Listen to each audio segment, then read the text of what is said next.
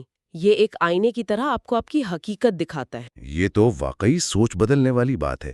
مطلب یہ صرف کاموں کی فہرست نہیں بلکہ اپنی ترجیحات کے ساتھ ایک ایماندارانہ مکالمہ ہے۔ جی، ایک بہت ایماندارانہ مکالمہ۔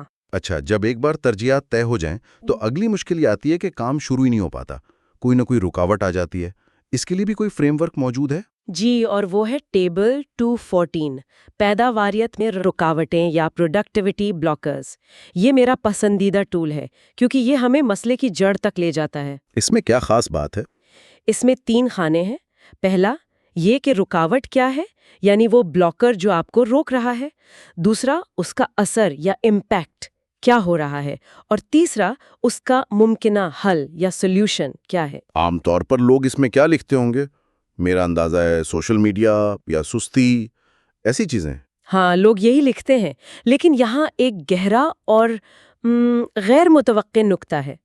دلچسپ بات یہ ہے کہ سب سے بڑی رکاوٹ اکثر کام ہی ہوتا ہے۔ کام رکاوٹ کیسے ہو سکتا ہے؟ غلط کام پر وقت ضائع کرنا۔ یہ ٹیبل آپ کو مجبور کرتا ہے کہ آپ نہ صرف سستی کو بلکہ اپنی نامناسب ترجیحات کو بھی ایک رکاوٹ کے طور پر شناخت کریں۔ اچھا، اس کی کوئی مثال دیں؟ ہو سکتا ہے آپ کی سب سے بڑی رکاوٹ یہ ہو کہ آپ نہیں کہنا نہیں جانتے، اور اس وجہ سے آپ دوسروں کے غیر اہم کاموں میں اپنا سارا وقت اور توانائی ضائع کر دیتے ہیں۔ واہ، یہ تو بہت گہری بات ہے۔ جب آپ اسے لکھتے ہیں، میں نہ نہیں کہہ پاتی، تو یہ ایک مبہم احساس نہیں رہتا، یہ ایک ٹھوس مسئلہ بن جاتا ہے جسے حل کیا جا سکتا ہے۔ اس کا حل ہو سکتا ہے کہ آپ کوئی اسکرپٹ تیار کریں کہ کس طرح شائستگی سے انکار کرنا ہے۔ صحیح، یعنی یہ سوچ کو رد عمل سے پیش قدمی کی طرف، ری ایکٹیو سے پرو ایکٹیو کی طرف لے جاتا ہے۔ بالکل۔ واہ، یعنی یہ خود شناسی کا ایک عمل ہے، اپنے کام کرنے کے طریقوں پر غور کرنا۔ اب اگر ہم اپنے اس دوست کی کہانی پر واپس آئیں جو نوکری چھوڑ کر مواد تخلیق کار بننا چاہتا ہے، جی، منصوبہ بندی کی بھی ضرورت ہوگی۔ یقیناً، اور یہیں پر ٹیبل 215 یعنی 5 سالہ منصوبہ جیسے فریم ورکس کام آتے ہیں۔ 5 سال کا منصوبہ، یہ تو بہت بڑا لگتا ہے، لیکن یہ فریم ورک اسے آسان بنا دیتا ہے۔ یہ صرف خوابوں کی فہرست نہیں ہے، اس میں آپ اپنے 5 سالہ مقصد کو سالانہ، پھر 6 ماہی اور پھر ماہانہ اہداف میں تقسیم کرتے ہیں۔ اچھا، تو آپ ایک بڑے مقصد کو چھوٹے قابل عمل حصوں میں توڑ رہے ہیں۔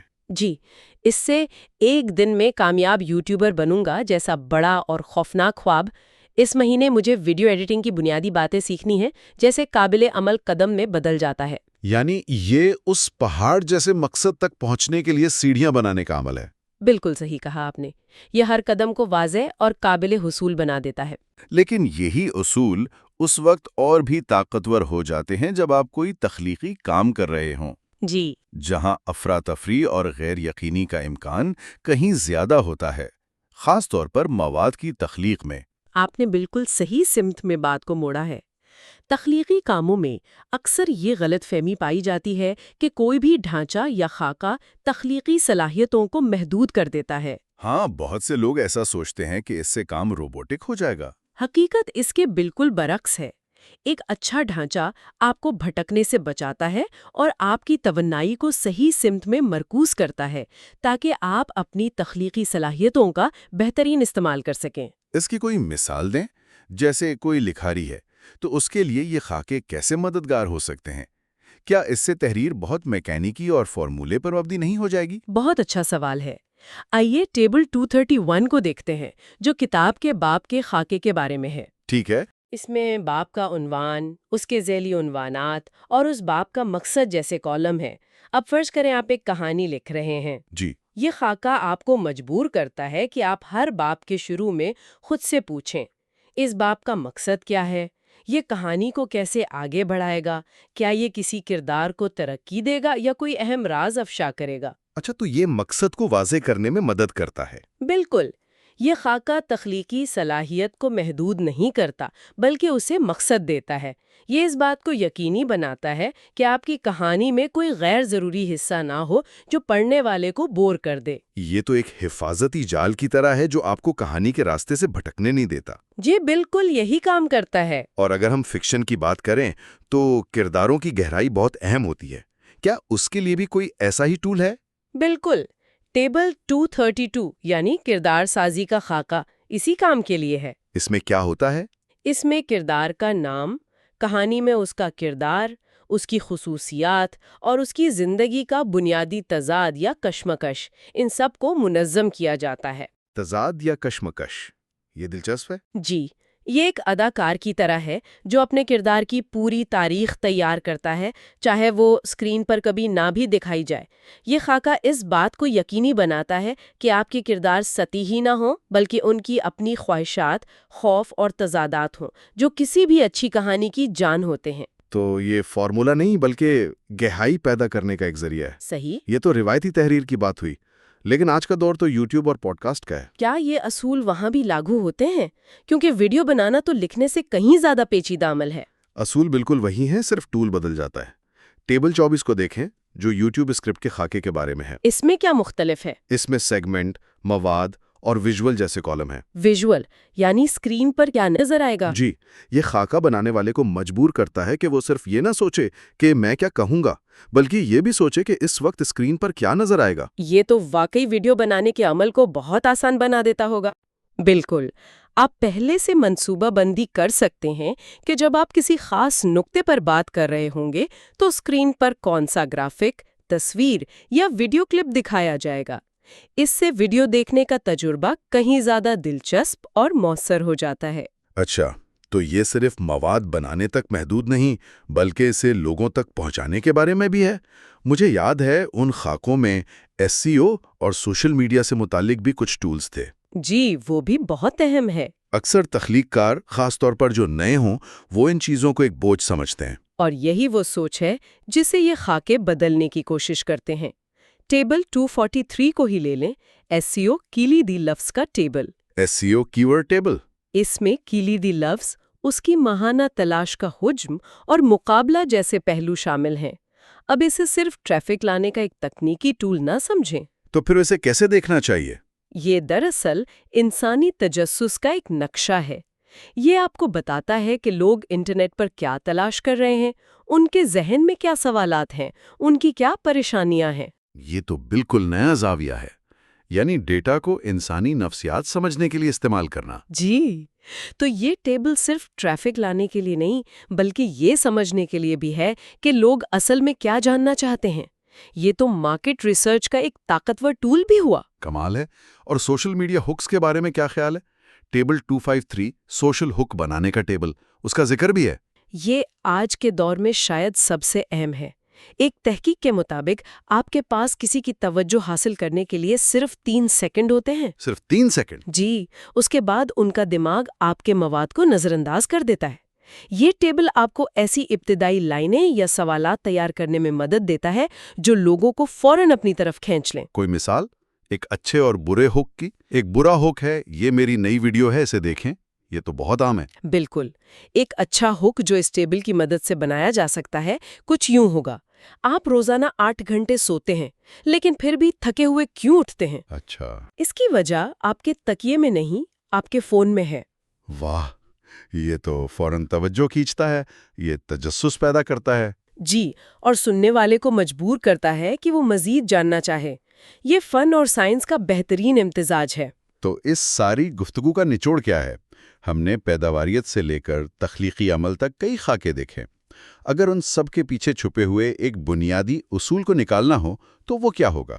میرے خیال میں وہ بنیادی اصول ہے تجزیہ، یا جسے انگریزی میں ڈی کنسٹرکشن کہتے ہیں۔ ڈی کنسٹرکشن یعنی چیزوں کو توڑنا؟ جی، کسی بھی بڑے، مشکل اور خوفناک نظر آنے والے کام کو، چاہے وہ کتاب لکھنا ہو، 5 سالہ منصوبہ بنانا ہو یا ایک کامیاب یوٹیوب چینل کھڑا کرنا ہو، اسے چھوٹے، قابل انتظام حصوں میں تقسیم کرنا۔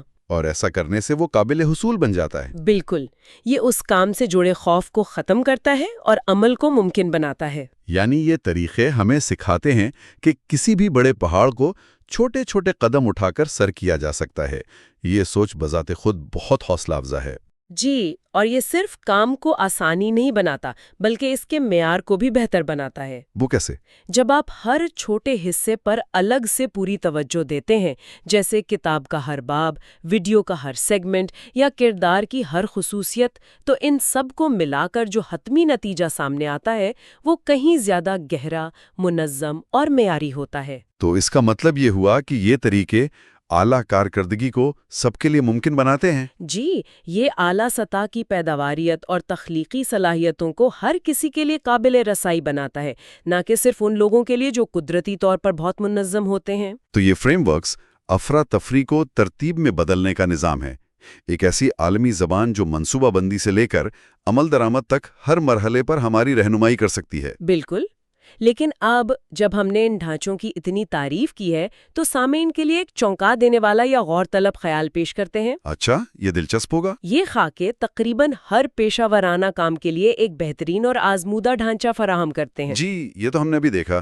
لیکن تاریخ ہمیں یہ بھی بتاتی ہے کہ اکثر سب سے بڑی تخلیقی کامیابیاں، چاہے وہ فن میں ہوں، سائنس میں ہوں یا کاروبار میں، موجودہ اصولوں کو توڑنے اور پہلے سے موجود ڈھانچے سے انحراف کرنے سے حاصل ہوتی ہیں۔ یہ ایک بہت ہی دلچسپ نکتہ ہے، یعنی ایک طرف ہم اصولوں پر عمل کرنے کی بات کر رہے ہیں اور دوسری طرف انہیں توڑنے کی۔ یہ تو ایک تضاد لگتا ہے۔ یہی تو سوال ہے۔ تو غور طلب سوال یہ ہے کہ کسی فریم ورک پر کب عمل کرنا چاہیے اور کب اسے خالص غیر منظم وجدان اور تخلیقی آزادی کے لیے ترک کر دینا چاہیے، یعنی کب اصولوں کی پیروی کرنی ہے اور کب اپنی مرضی کرنی ہے۔ جی، کیا حقیقی مہارت یہ جاننے میں ہے کہ اصولوں پر عمل کیسے کیا جائے، یا یہ جاننے میں کہ انہیں کب توڑنا ہے؟ السلام علیکم۔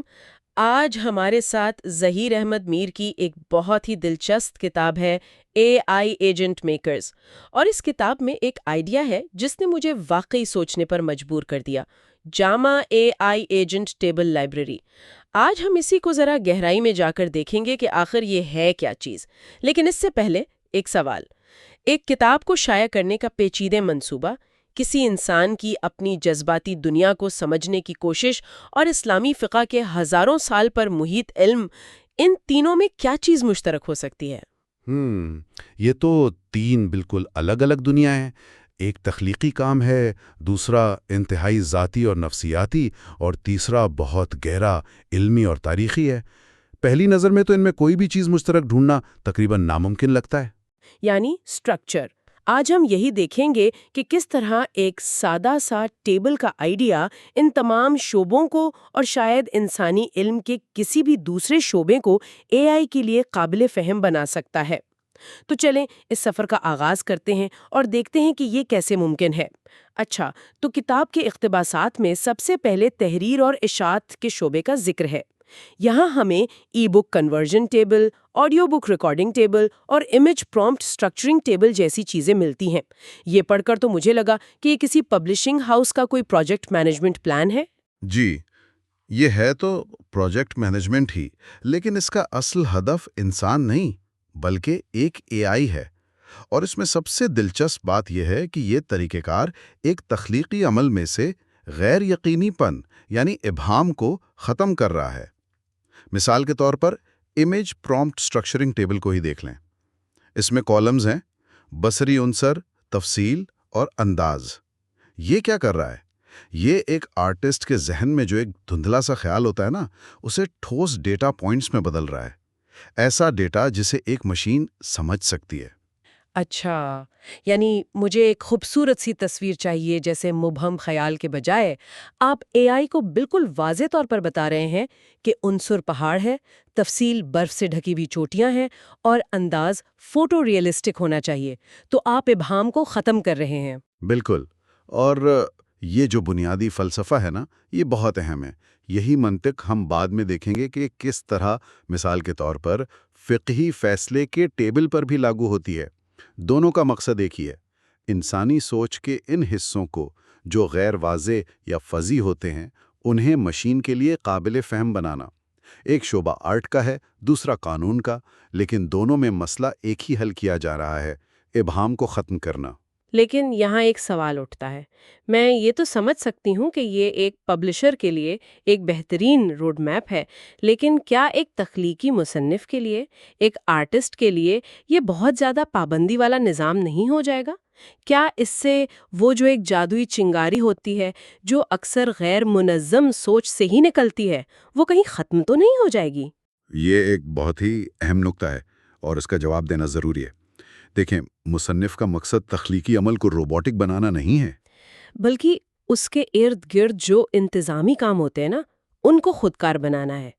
تخلیقی چنگاری، وہ آئیڈیا، وہ اب بھی انسان کا ہی ہے۔ لیکن اس چنگاری کو ایک مکمل کتاب کی شکل دینے کا جو عمل ہے، جیسے پبلیکیشن ٹائم لائن ٹیبل میں ہر مرحلے کی ڈیڈ لائن طے کرنا، یا آڈیو بک ریکارڈنگ ٹیبل میں ہر باپ کی ریکارڈنگ کو ٹریک کرنا، یہ وہ کام ہے جہاں اے آئی ایک بہترین اسسٹنٹ ثابت ہو سکتا ہے۔ تو یہ تخلیقی صلاحیت کو آزاد کرتا ہے، اسے قید نہیں کرتا، کیونکہ مصنف کو اب ان چھوٹی چھوٹی تفصیلات میں الجھنے کی ضرورت نہیں رہتی۔ اچھا، تو یہ تخلیقی صلاحیت کے لیے ایک سپورٹ سسٹم ہے، اس کی جگہ لینے کی کوشش نہیں۔ یہ بات سمجھ میں آتی ہے، یعنی اے آئی پروجیکٹ مینیجر بن جاتا ہے تاکہ انسان آرٹسٹ بنا رہے۔ بالکل یہی بات ہے۔ یہ ایک پیچیدہ بڑے عمل کو چھوٹے قابل انتظام حصوں میں تقسیم کرنے کا نام ہے، اور جب آپ ایسا کرتے ہیں تو آپ اس سے نہ صرف بہتر طریقے سے منظم کر سکتے ہیں، بلکہ آپ اے آئی کو اس میں ایک حقیقی معاون کے طور پر شامل بھی کر سکتے ہیں۔ اور اگر اے آئی ایک کتاب لکھنے جیسے پیچیدہ تخلیقی عمل میں مددگار ثابت ہو سکتا ہے، تو کیا یہ انسانی شخصیت کے اس سے بھی زیادہ پیچیدہ اور گڑبڑ والے عمل، یعنی خود کو بہتر بنانے میں بھی مدد کر سکتا ہے؟ کتاب کا اگلا حصہ اسی سوال کا جواب دیتا ہے، اور سچ کہوں تو یہ حصہ مجھے سب سے زیادہ دلچسپ لگا۔ جی، کوچنگ اور ذاتی ترقی کا سیکشن۔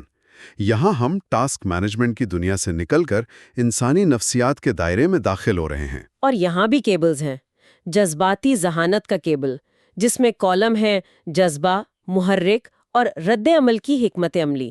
لیکن یہاں آ کر مجھے تھوڑا سا شک ہوتا ہے، کیا یہ انسانی جذبات جیسی گہری اور پیچیدہ چیز کو ایک اسپریڈ شیٹ میں قید کرنے کی کوشش نہیں؟ کیا اس سے انسانی تجربے کی جو گہرائی ہے وہ کہیں ختم تو نہیں ہو جاتی؟ یہ ایک فطری سوال ہے اور بہت اہم سوال ہے، اور شاید یہی اس کتاب کا سب سے متنازع پہلو بھی ہو سکتا ہے۔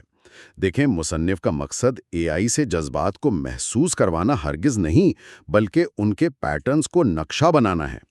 وہ یہ دلیل دیتے ہیں کہ خود شناسی کا جو پہلا قدم ہے وہ اپنے رویے کے پیٹرنز کو پہچاننا ہی ہے۔ جب کوئی شخص اپنے جذبات، ان کے پیچھے چھپے محرکات اور اپنے رد عمل کو اس ٹیبل میں درج کرتا ہے تو وہ دراصل اپنے لیے ایک آئینہ تیار کر رہا ہوتا ہے۔ تو اے آئی یہاں کوئی تھراپسٹ نہیں بن رہا؟ نہیں، بالکل نہیں۔ بلکہ وہ ایک ڈیٹا اینالسٹ ہے جو آپ کے اپنے ہی فراہم کردہ ڈیٹا کی بنیاد پر آپ کو انسائٹس دے رہا ہے۔ بالکل درست کہا آپ نے۔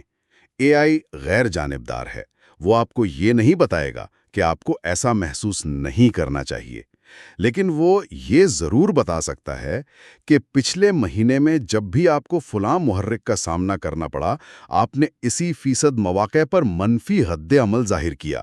یہ ڈیٹا پر مبنی فیڈ بیک ہے جو خود شناسی میں بہت مددگار ثابت ہو سکتا ہے۔ اسی طرح احتساب لاگ، یعنی اکاؤنٹیبلٹی لاگ، یا اہداف کی اماہنگی کا ٹیبل کام کرتے ہیں۔ اور اس میں صرف رویے کو ٹریک نہیں کیا جا رہا، میں نے مائنڈ سیٹ کی تبدیلی کا ٹیبل، یعنی مائنڈ سیٹ شفٹ ٹیبل بھی دیکھا۔ اس میں کالمز ہیں: پرانا عقیدہ، نیا عقیدہ، اور اس نئے عقیدے کو اپنانے کے لیے درکار عمل۔ یہ تو بہت گہری سطح پر کام کر رہا ہے۔ جی، اور یہی اس نقطہ نظر کی طاقت کو ظاہر کرتا ہے۔ یہ صرف سطح پر نظر آنے والے اعمال کو نہیں دیکھتا، بلکہ ان کی جڑوں تک جاتا ہے، یعنی ہمارے وہ بنیادی عقائد جو ہمارے رویوں کو تشکیل دیتے ہیں۔ یہ انہیں چیلنج کرنے کا ایک منظم طریقہ فراہم کرتا ہے۔ اے آئی اس عمل میں ایک سہولت کار، ایک فیسیلیٹیٹر کا کردار ادا کرتا ہے، جو صارف کو اس کے اپنے ہی طے کردہ اہداف کی طرف رہنمائی کرتا ہے۔ یہ ایسا ہی ہے جیسے آپ کے پاس ایک ذاتی کوچ ہو جو کبھی تھکتا نہیں، کبھی آپ پر فیصلہ نہیں سناتا، اور ہمیشہ آپ کے ڈیٹا کی بنیاد پر بات کرتا ہے۔ اور پھر اس میں 90 دن کی تبدیلی کا ٹیبل بھی ہے، یہ ظاہر کرتا ہے کہ یہ صرف لمحاتی تبدیلی کے لیے نہیں بلکہ طویل مدتی ذاتی ترقی کے لیے ایک مکمل فریم ورک پیش کیا گیا ہے۔ ہر ہفتے کا ایک فوکس ایریا ہے، مخصوص اہداف ہے اور متوقع نتائج ہیں۔ جی، اور یہ اس بات کی عکاسی کرتا ہے کہ کس طرح ڈیٹا سٹرکچرز کو انسانی ترقی اور خود بہتری کے پیچیدہ اور اکثر غیر منظم عمل کو آسان بنانے کے لیے استعمال کیا جا سکتا ہے۔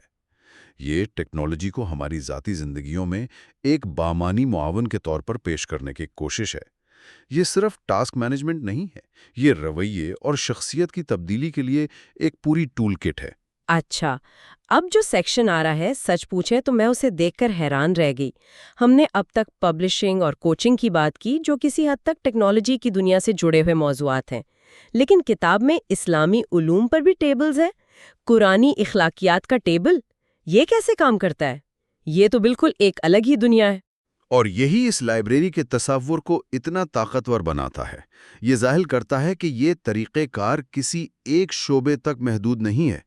دیکھیں، اسلامی علوم کا ورثہ بہت وسیع اور گہرا ہے۔ قرآن، حدیث، فقہ، سیرت۔ ایک عالم یا ایک طالب علم کے لیے بھی اس تمام علم پر مکمل عبور حاصل کرنا ایک زندگی کا کام ہے۔ یہ ٹیبلز اس وسیع علم کو منظم اور قابل رسائی بنانے کی ایک کوشش ہیں۔ مثال کے طور پر قرآنی اخلاقیات کا ٹیبل کو ہی لے لیں۔ اس میں کالم ہے قدر یعنی ویلیو، پھر آیت اور پھر اطلاق یعنی اپلیکیشن۔ تو اگر میں صبر کی قدر کو سمجھنا چاہتی ہوں تو ایک اے آئی ایجنٹ اس ٹیبل کو استعمال کر کے مجھے وہ تمام آیات دکھا سکتا ہے جہاں صبر کا ذکر ہے، اور ساتھ ہی یہ بھی بتا سکتا ہے کہ جدید زندگی میں اس کا اطلاق کیسے ہو سکتا ہے۔ بالکل، یہ علم کو محض معلوماتی سے قابل عمل حکمت میں بدل دیتا ہے۔ یہی اصل کمال ہے۔ اسی طرح خلاصہ حدیث کا ٹیبل یا سیرت کے واقعات کا ٹیبل ہیں۔ یہ ایک محقق کے لیے ناقابل یقین حد تک مفید اوزار ہیں۔ فرض کریں آپ کسی اخلاقی مخمصے پر تحقیق کر رہے ہیں۔ اخلاقی مخمصے کے تجزیہ کے ٹیبل کی مدد سے ایک اے آئی آپ کے سامنے متعلقہ قرآنی آیات، احادیث اور فقہی آراء کا ایک منظم خلاصہ سیکنڈوں میں پیش کر سکتا ہے۔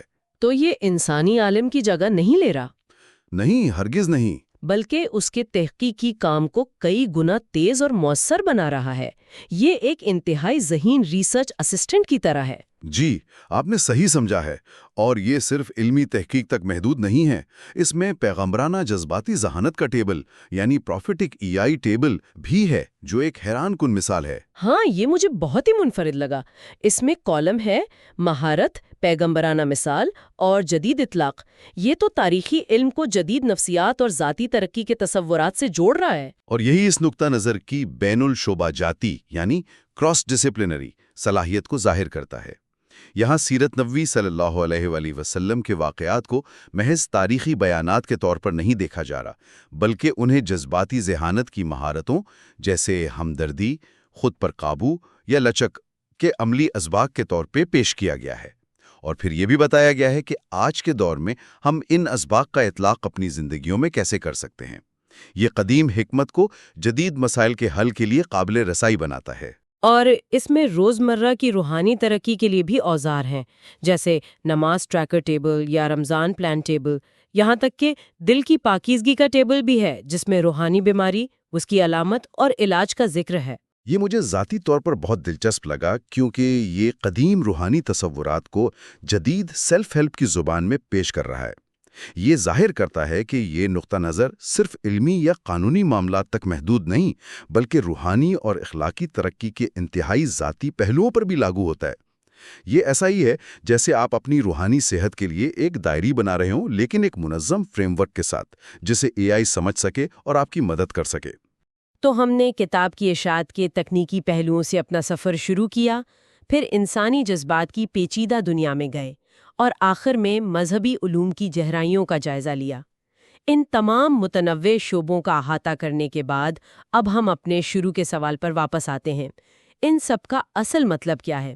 ان سب کو جوڑنے والی چیز کیا ہے؟ اگر آپ ان تمام ٹیبلز کو دیکھیں، چاہے وہ بزنس سے متعلق ہوں، کوچنگ سے یا اسلامی علوم سے، ان سب میں وہی ایک مشترکہ عنصر ہے جس کا ہم نے شروع میں ذکر کیا تھا: ساخت۔ دیکھیں، انسانی علم، تجربہ اور حکمت اکثر غیر منظم ہوتی ہے، سیاق و سباق پر مبنی ہوتی ہے اور بہت پیچیدہ ہوتی ہے۔ ایک جذبہ، ایک قانونی اصول، ایک اشاعتی مرحلہ یا ایک قرآنی قدر، یہ کتاب یہ دلیل پیش کرتی ہے کہ ان سب کو ایک ٹیبل کی قطار میں منظم ڈیٹا پوائنٹس کے طور پر بیان کیا جا سکتا ہے۔ تو یہ ٹیبلز دراصل اے آئی کے لیے ایک زبان کی طرح کام کرتے ہیں؟ یہ انسانی دنیا کی پیچیدگیوں کا اے آئی کی منطقی اور منظم دنیا میں ترجمہ کرتے ہیں؟ بالکل درست، اور یہی کلیدی نقطہ ہے۔ کتاب کا نام اے آئی ایجنٹ میکرز ہے۔ یہ ایک جامع اے آئی ایجنٹ ٹیبل لائبریری پیش کرتی ہے۔ اصل طاقت کسی ایک ٹیبل میں نہیں ہے، بلکہ اس بنیادی تصور میں ہے کہ انسانی علم یا کوشش کے کسی بھی پیچیدہ شعبے کو منظم ڈیٹا میں تقسیم کیا جا سکتا ہے، جسے ایک اے آئی سمجھ سکتا ہے اور اس پر عمل کر سکتا ہے۔ یہی چیز ذہین اور ماہر اے آئی ایجنٹس بنانے کی بنیاد ہے۔ اچھا، اس کا مطلب یہ ہوا کہ ایک عام اے آئی جیسے چیٹ جی پی ٹی وہ ہر چیز کے بارے میں تھوڑا بہت جانتا ہے، لیکن ایک ایجنٹ جو مثال کے طور پر اسلامی قانون کے اصولوں کے ٹیبل پر تربیت یافتہ ہو، وہ فقہ کے مسائل میں ایک ماہر معاون بن سکتا ہے۔ بالکل اسی طرح ایک ایجنٹ جو کوچنگ کے تمام ٹیبلز کو سمجھتا ہو، وہ ذاتی ترقی کا ایک بہت مؤثر کوچ بن سکتا ہے۔ یہ علم کو قابل عمل بنانے اور کسی مخصوص ڈومین میں مہارت پیدا کرنے کا ایک طریقہ ہے۔ یہ عمومی ذہانت سے خصوصی مہارت کی طرف ایک قدم ہے۔ یہ ٹیبلز اے آئی کو دنیا کو سمجھنے کے لیے ایک ذہنی ماڈل یا مینٹل ماڈل فراہم کرتے ہیں۔ آج کی گفتگو کے بعد ایک سوچ میرے ذہن میں آ رہی ہے۔ یہ جدول اے آئی کے علم کے لیے ایک ڈھانچے یا ایک سہاروں کی طرح ہیں۔ جس طرح ایک عمارت کو بنانے کے لیے سہاروں کی ضرورت ہوتی ہے تاکہ اس پر کام کیا جا سکے، اسی طرح ایک ذہنی ایجنٹ بنانے کے لیے علم کو ایک منظم ساخت کی ضرورت ہوتی ہے۔ یہاں تک کہ مذہبی علوم جیسے پیچیدہ شعبوں کو بھی منظم کیا ہے۔ تو سننے والوں کے لیے ایک سوال چھوڑ جاتے ہیں۔ اگر آپ کو اپنی ذاتی یا پیشہ ورانہ زندگی کے کسی پیچیدہ حصے کو ایک اے آئی اسسٹنٹ کے لیے منظم کرنا ہو، چاہے وہ آپ کے کیریئر کی منصوبہ بندی ہو، خاندانی تعلقات ہوں یا کوئی نیا ہنر سیکھنا ہو، تو اس کے لیے بنائے گئے ٹیبل کے کالم کیا ہوں گے؟ آپ کس چیز کو ٹریک کریں گے، کس چیز کا تجزیہ کریں گے اور آپ کے اہداف کیا ہوں گے؟